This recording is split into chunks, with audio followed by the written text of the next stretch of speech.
It is another episode of Amjambo Time. Thank you for all who help us to broadcast this unique program.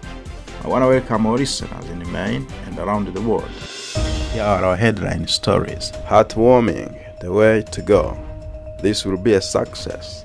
These are the kinds of comments I hear coming from the Maine community following an official unveiling of a report supporting the creation of an office of New Americans in state government by Governor Janet Mills.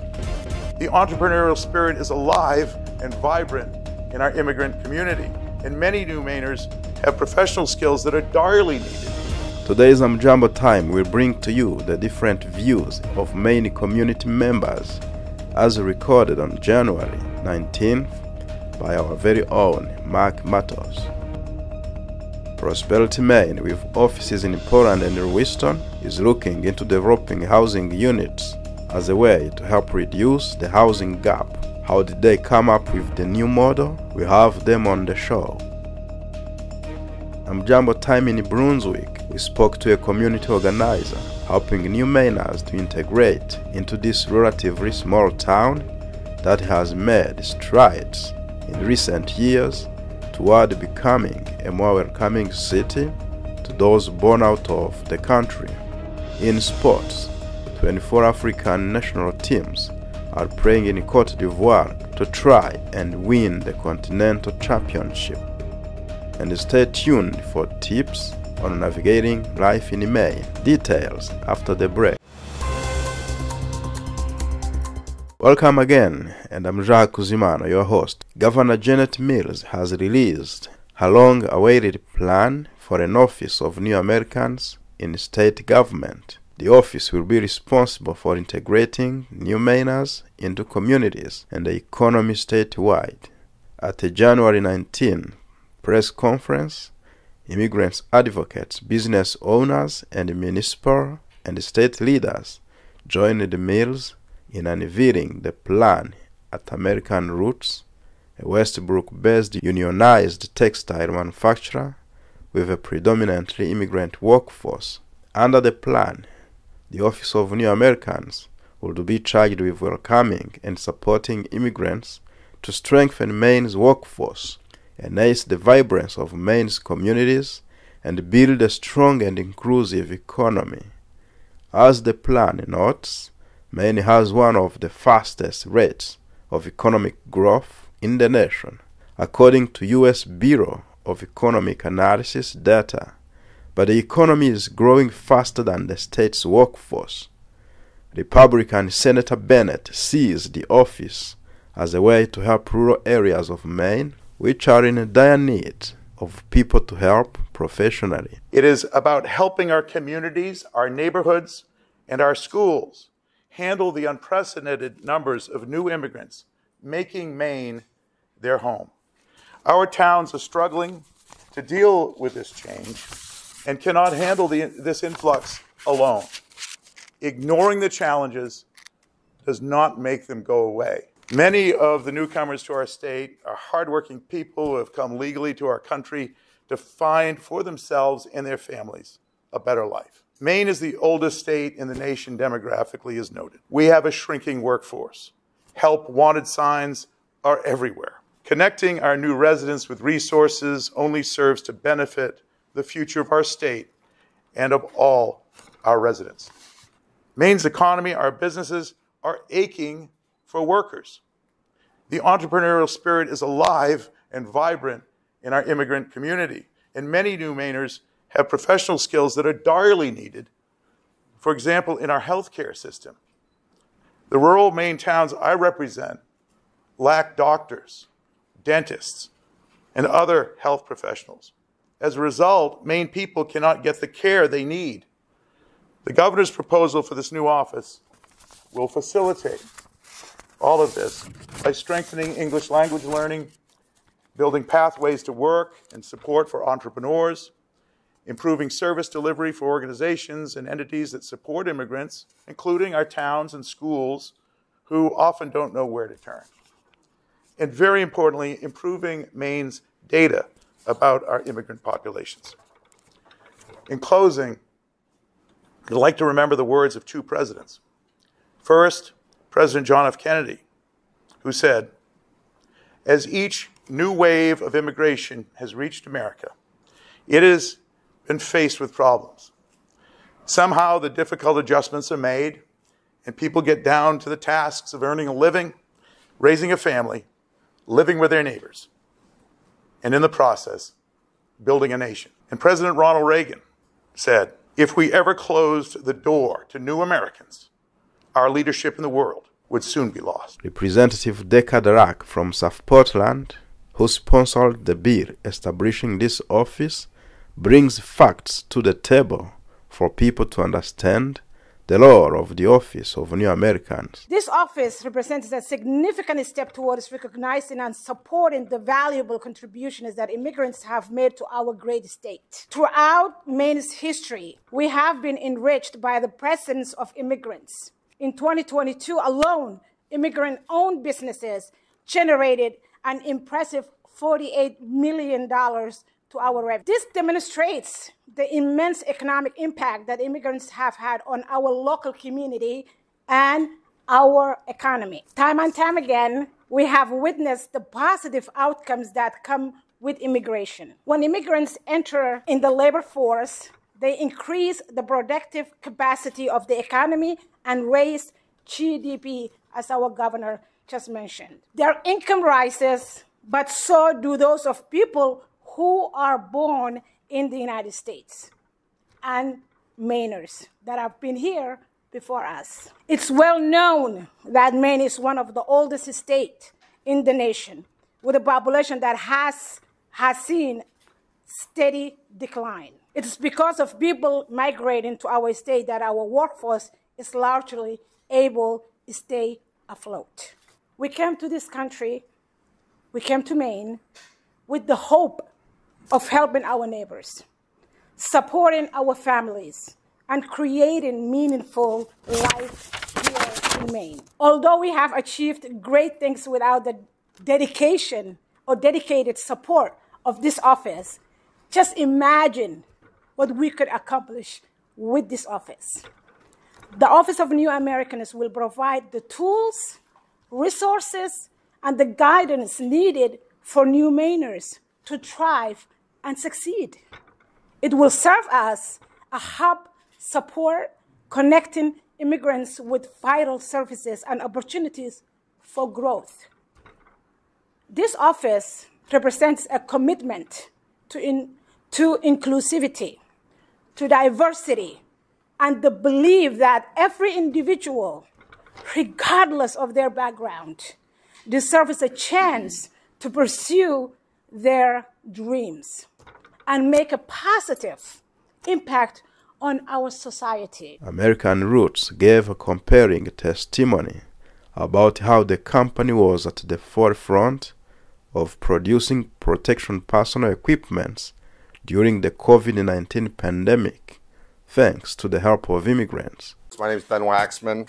The Office of New Americans will serve as a critical component to attract the type of businesses we need in this state. It is in our interest as a state, as a community, as a government, as labor leaders, as higher ed, and as business owners to embrace it. We need to lift up the next generation of hardworking Americans. We need to invest in apprenticeship programs, training programs, programs like Common Threads on the 3rd floor. You should go see it. Afia and Joe, I hope you have the keys. We need to create paths for people that came to this country to seek the American dream, to achieve the American dream. When we started AR, a reporter asked me, "You started this company to hire immigrants." I said, "No, we started this company to prove that you could make things in America and treat people with dignity." It just so happens the only people who walked through our door in those early years were women and men from Iraq, Angola, the Congo, and Ethiopia. New Americans, along with born and raised Americans, Mainers, have built this company each year. Our team is the bravest group of people I've ever met, for many reasons. On March 13th, I want to tell you a story. The whole world shut down. We thought we would potentially lose the company we'd built, and we'd have to lay off our workforce. On March 14th, conversations began. Could we make PPE? My wife, Whitney, being the fearless one. We need to turn the lights on. We can make things. At that moment, we made the decision to work with our sister partner, Flowfold, who we do a lot of work with, to work day and night to produce PPE. We asked our head stitchers at the time, Maria, Hanya, Zita, Anam, all of which are back here, to come in for 48 hours, and Amy McGowan, who's left the company but is a great friend of the company, and produce PPE that could pass the test. I want you to think about this. Everybody was staying home, and our workers came in. 2 days later, we had a production plan, a process, and material was secured. But we needed our team. The state needed our team, the country needed our team, and our community needed our team. And at the time, 85% of our workforce were new Americans. We told them, if we could make the factory safe, would you come back and make PPE? Without hesitation, every single hand went up. And one of our team members, Khalid, who worked here with his wife, Nala, and had immigrated from Iraq and is now a proud U.S. citizen, stood up and said, it's our duty as Americans to come back to work and help. That's a true story. 6 days later, we shipped the first 10,000 face shields to Dana-Farber in Boston. We did that because the next generation of Americans was standing up and doing what Americans do. Every single worker at American Roots shares the same hopes, dreams, and aspirations that all our ancestors have. We have a responsibility to educate and get the next generation of Americans who into our economy, and not just into jobs, but into good jobs, union jobs, jobs that pay well, provide health care, retirement, sick days, vacation, basic human rights. That's why they come to this country. New Americans, along with born and raised Americans, are the reason this company has continued to grow. Governor Mills traces the genesis of this office and how it will operate to benefit the state's economic development. Immigrants with skills, education, and abilities who had recently moved to our state to seek a better life for themselves and for their families. To harness those skills, as well as the skills of others who may have lived in Maine all their lives, from the mighty mills along our rivers to our working forests and family farms, to the iconic fishing and commercial ports along our coast. Generations and generations of immigrants have contributed to the economic and social foundation of Maine by expanding and strengthening our state's economy, our workforce, our communities, our culture, cuisine as well, I might say. Last August, I signed an executive order to establish an Office of New Americans in Maine state government to support the long-term economic and civic integration of immigrants in Maine. Following that executive order, my administration hosted more than 100 meetings across the state with 800 community leaders from all over. We wanted to hear directly from Maine people who were born here, people who've chosen to make their home here, people from other states, etc., as we outlined the mission and structure of an Office of New Americans. And today I'm proud to share that plan. The plan calls for a director and an advisory council who will be focused on 5 goals. 1, strengthening English learning opportunities so that language is not a barrier to employment. 2, creating certification and workforce pathways for immigrants with professional skills and entrepreneurs, and there are many, with the experience and skills and knowledge that Maine businesses need. 3, coordinating communities, schools, and employers to make that transition to a productive life here in Maine easier. 4, pushing for better federal immigration policies, including expedited work authorization for asylum seekers, a deep need that I know our congressional delegation is pushing for as well, all of them. 5, improving data collection about our immigrant population so we can better understand the needs and the assets that this community offers to Maine. Prosperity Maine, a leading non-profit in Maine's ecosystem of organizations helping Maine to embrace new Mainers, is looking into developing housing units as a way to reduce the housing gap. How did they come up with their new model? Listen to Prosperity Maine's CEO, Claude Rwaganje. All along, as we continue to search and look for ways that we can help people succeed, we realize that we are in a crisis in Maine for affordable housing but also for even housing in general. So we ask ourselves, should we just sit down and watch the crisis unfolding, or should we be part of the solution? So as I said, this is not a new concept. Last year, the senior staff of Prosperity Maine presented the idea of exploring affordable housing to the client that we serve. And it was accepted. But again, building or jumping into affordable housing or housing in general, it's not something that can be done overnight. So we had to go through steps, which the announcement we made, we were able to recruit 3 board members with housing expertise. I think you saw them in the resume. And then in addition to that, we were able to hire our first director of housing initiatives. And that's the person who will be able to carry us and help us maneuver these processes of affordable housing and housing production in general. So we are not experts, but we would like to partner potentially with a developer who will be interested in our philosophy of what kind of housing we want to do. And eventually, if we find somebody, we'll be able to move on and trying to look for money to buy land and eventually develop affordable housing. So that's the plan.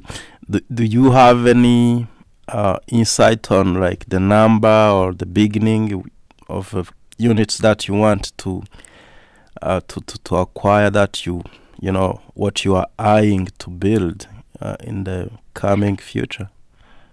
Again, I said this is an exploration mode, but definitely it's a big number. We want to probably start with a units that, a building with maybe 30 to 40 units. It's a big number. But that does not mean that if we found maybe 18 units, especially when we can be able to attract some municipality with land and they're interested in some rural area where you can find 18 and less units to build, we could jump in. But our goal and the aim is to do in this town, Westbrook, South Portland, Gorham, Windham, others. I know why not Portland, 40 and above, or even 30 or above. Do you see any obstacles as you dive into this? Oh, definitely. Nothing will come easy and nothing will be given to us just like a piece of cake. No. The biggest obstacle is a competition that we will encounter with people who are already in the market, who are already doing similar businesses. Some challenges in getting into the market, attracting some funding to do this, because it requires a lot of resources that an ECBO like Prosperity Maine does not have. But again, it's something we aim to accomplish. We didn't know we can be where we are today. That's why we invited some people with expertise to come and help us achieve this mission. Thanks in large part to an established volunteer network, housing availability, and some proximity to Poland, Brunswick opened its doors to asylum seekers after the summer of 2019, when a relatively large number of people arrived in Maine over the course of just a few months. The Immigrant Resource Center is among the community organizations that works with service providers to facilitate the integration of new Mainers in Brunswick. The town, in partnership with many partners like Maine Housing, has recently completed building units that will host 60 families, and some have started to settle in. Amjambo visited and spoke to Jonathan Pendeza, who is helping with the housing integration. Here I do work as a house stability. We're actually working with 60 families coming from different area in Portland, Westbrook, Saco. Some of them were already here, but they were homeless. So most of them are, I would say all of them, all of the 60 families are new Mainers. They've been around here. They were waiting for the work permits. They were living at the shelters, some hotels that the government was covering the rent for them, and they've been around maybe for over a year. And this opportunity that showed up, and so far it's a project of 5 buildings. Each building has 12 apartments, so per building we'll be having 12 families. And for now we only have 2 buildings that are available, and the family just moved in last week. And so far things are kind of tight. Of course we have to help them, to assist them with a lot of things. Yes, but so far I think everything is going as planned, and we actually assisting the families. As yesterday we had an orientation event with the families just to connect them with the BMV. We had the BMV here. We had the Oasis Hospital. We had the school department was here just to get connect with them, to enroll the kids, because they were at different school in different locations. So we have them transferred. So there is a process that they're going through.